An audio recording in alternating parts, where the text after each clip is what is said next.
ओम श्री गणेशाय नमः। सभी गीता प्रेमी साधकों को सादर प्रणाम के साथ जय श्री कृष्णा। आप सबका इस गीता प्रेम धारा चैनल में हार्दिक स्वागत है। ओम श्री परमात्मने नमः। 12वें अध्याय का श्लोक क्रमांक 2। श्री भगवानुवाच मय्यावेश्य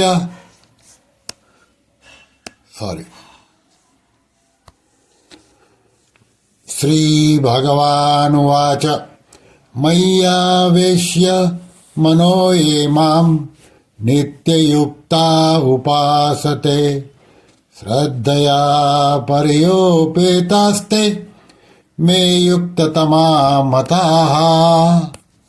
अभी इस श्लोक का एक एक शब्द का भाषांतर श्री भगवान उवाच अर्थात श्री भगवान बोले। मयि अर्थात मुझ में, मनः अर्थात मन को, आवेश्य अर्थात लगाकर, नित्य युक्ताः अर्थात नित्य निरंतर मुझ में लगे हुए ये अर्थात जो भक्त, परया अर्थात परम, श्रद्धया अर्थात श्रद्धा से, उपेताः अर्थात युक्त होकर, माम अर्थात मेरी यानी कि सगुण साकार की, उपासते अर्थात उपासना करते हैं, ते अर्थात वे, में अर्थात मेरे, मताः अर्थात मत में, युक्ततमाः अर्थात श्रेष्ठ योगी है। अभी ये पूरे श्लोक का भाषांतर श्री भगवान बोले। मुझ में मन को लगाकर नित्य निरंतर मुझ में लगे हुए जो भक्त परम श्रद्धा से युक्त होकर मेरी सगुण साकार की उपासना करते हैं, वे मेरे मत में सर्वश्रेष्ठ योगी है। इस श्लोक को परम श्रद्धेय स्वामी राम सुखदास जी ने अपने ग्रंथ साधक संजीवनी में इस प्रकार समझाया है। भगवान ने ठीक यही निर्णय अर्जुन के बिना पूछे ही 6ठे अध्याय के 47वें श्लोक में दे दिया था, परंतु उस विषय में अपना प्रश्न न होने के कारण अर्जुन उस निर्णय को पकड़ नहीं पाए। कारण कि स्वयं का प्रश्न न होने से सुनी हुई बात भी प्रायः लक्ष्य में नहीं आती। इसलिए उन्होंने इस अध्याय के पहले श्लोक में ऐसा प्रश्न किया। इसी प्रकार अपने मन में किसी विषय को जानने की पूर्ण अभिलाषा और उत्कंठा के अभाव में तथा अपना प्रश्न न होने के कारण सत्संग में सुनी हुई और शास्त्रों में पढ़ी हुई साधन संबंधी मार्मिक और महत्वपूर्ण बातें प्रायः साधकों के लक्ष्य में नहीं आती। अगर वही बात उनके प्रश्न करने पर समझाई जाती है तो वे उसको अपने लिए विशेष रूप से कही गई मानकर श्रद्धापूर्वक ग्रहण कर लेते हैं। प्रायः वे सुनी और पढ़ी हुई बातों को अपने लिए न समझकर उनकी अपेक्षा कर देते हैं, जबकि उनमें उस बात के संस्कार का सामान्य रूप से रहते ही है, जो विशेष उत्कंठा होने से जागृत भी हो सकते हैं। अतः साधकों को चाहिए कि वे जो पढ़े और सुने उसको अपने लिए ही मानकर जीवन में उतारने की चेष्टा करें। भगवान कहते हैं मय्यावेश्य मनो ये माम नित्य युक्ता उपासते। मन वहीं लगता है जहाँ प्रेम होता है, जिसमें प्रेम होता है उसका चिंतन स्वयं होता है।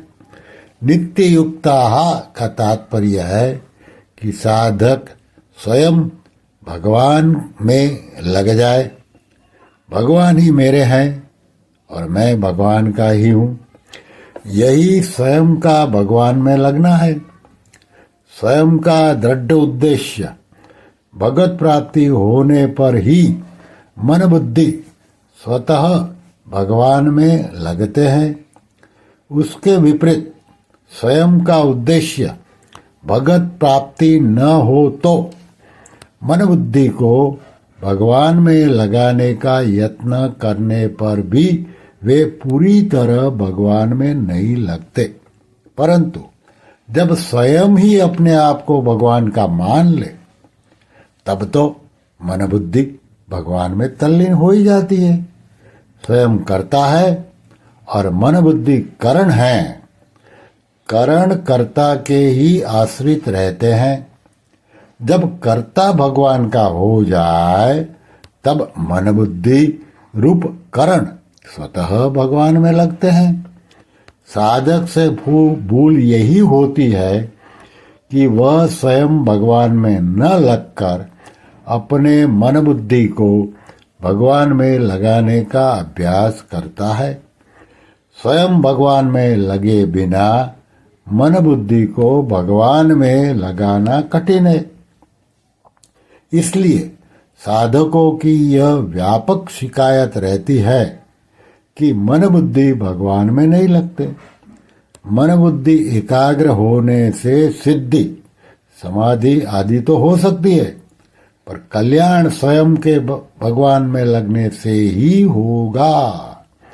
उपासना का तात्पर्य है स्वयं यानी कि अपने आप को भगवान के अर्पित करना कि मैं भगवान का ही हूँ और भगवान ही मेरे हैं। स्वयं को भगवान के अर्पित करने से नाम जप चिंतन ध्यान सेवा पूजा आदि तथा शास्त्र विहित क्रिया मात्र स्वतः भगवान के लिए ही होती है। शरीर प्रकृति का और जीव परमात्मा का अंश है। प्रकृति के कार्य शरीर, इंद्रिया, मन, बुद्धि और अहम से तादात्म्य, ममता और कामना न करके केवल भगवान को ही अपना मानने वाला यह कह सकता है कि मैं भगवान का हूँ, भगवान मेरे हैं। ऐसा कहने या मानने वाला भगवान से कोई नया संबंध नहीं जोड़ता।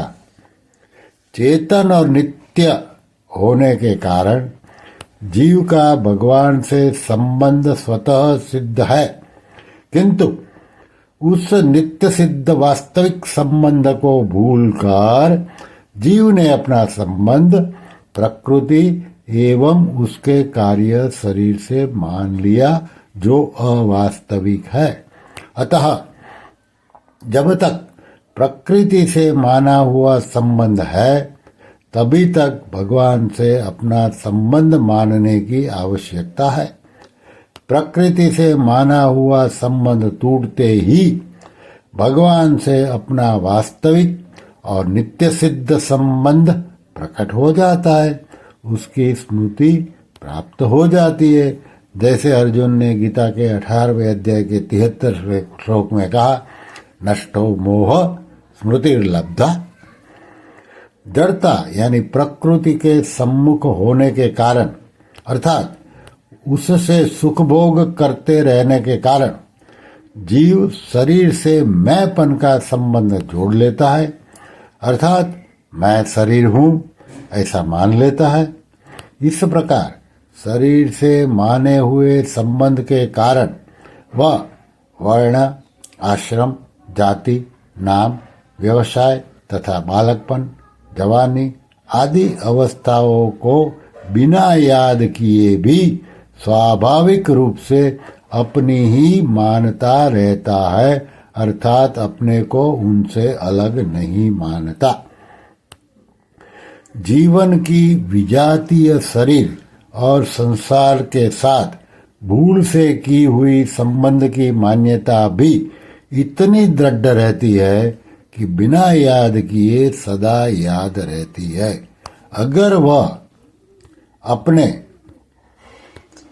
सजातीय चेतन और नित्य परमात्मा के साथ अपने वास्तविक संबंध को पहचान ले, वो किसी भी अवस्था में परमात्मा को नहीं भूल सकता। फिर उठते बैठते, खाते पीते, सोते जागते, हर समय प्रत्येक अवस्था में भगवान का स्मरण चिंतन स्वतः होने लगता है। जिस साधक का उद्देश्य सांसारिक भोगों का संग्रह और उनसे सुख लेना नहीं है, प्रत्युत एकमात्र परमात्मा को प्राप्त करना ही है, उसके द्वारा भगवान से अपने संबंध की पहचान आरंभ हो गई, ऐसा मान लेना चाहिए। इस संबंध की पूर्ण पहचान के बाद साधक में मन, बुद्धि, इंद्रिया, शरीर आदि के द्वारा सांसारिक भोग और उनका संग्रह करने की इच्छा बिल्कुल नहीं रहती। वास्तव में एकमात्र भगवान का होते हुए जीव जितने अंश में प्रकृति से सुखभोग प्राप्त करना चाहता है, उतने ही अंश में उसने इस भगवत संबंध को दृढ़ता पूर्वक नहीं पकड़ा है। उतने अंश में उसका प्रकृति के साथ ही संबंध है। इसलिए साधक को चाहिए कि वह प्रकृति से विमुख होकर अपने आप को केवल भगवान का ही माने, उन्हीं के सम्मुख हो जाए। आगे भगवान ने कहा है, श्रद्धया परयोपेतास्ते में युक्ततमा मताहा। साधक की श्रद्धा वही होगी जिसे वह सर्वश्रेष्ठ समझेगा। श्रद्धा होने पर अर्थात बुद्धि लगने पर वह अपने द्वारा निश्चित किए हुए सिद्धांत के अनुसार स्वाभाविक जीवन बनाएगा और अपने सिद्धांत से कभी विचलित नहीं होगा। जहाँ प्रेम होता है वहीं मन लगता है और जहाँ श्रद्धा होती है वहीं बुद्धि लगती है। प्रेम में प्रेमास्पद के संग की तथा श्रद्धा में आज्ञा पालन की मुख्यता रहती है। एकमात्र भगवान में प्रेम होने से भक्त को भगवान के साथ नित्य निरंतर संबंध का अनुभव होता है, कभी वियोग का अनुभव होता ही नहीं। इसलिए भगवान के मत में ऐसे भक्त ही वास्तव में उत्तम योगवेत्ता है। यहाँ ते में युक्ततमा मताहा बहुवचनांत पद से जो बात कही गई है, यही बात 6 अध्याय के 47वें श्लोक में स में युक्ततमो मतः एक वचनांत पद से कही जा चुकी है। श्री कृष्ण शरणं मम, श्री कृष्ण शरणं मम, श्री कृष्ण शरणं मम। ओम श्री कृष्णार्पणमस्तु।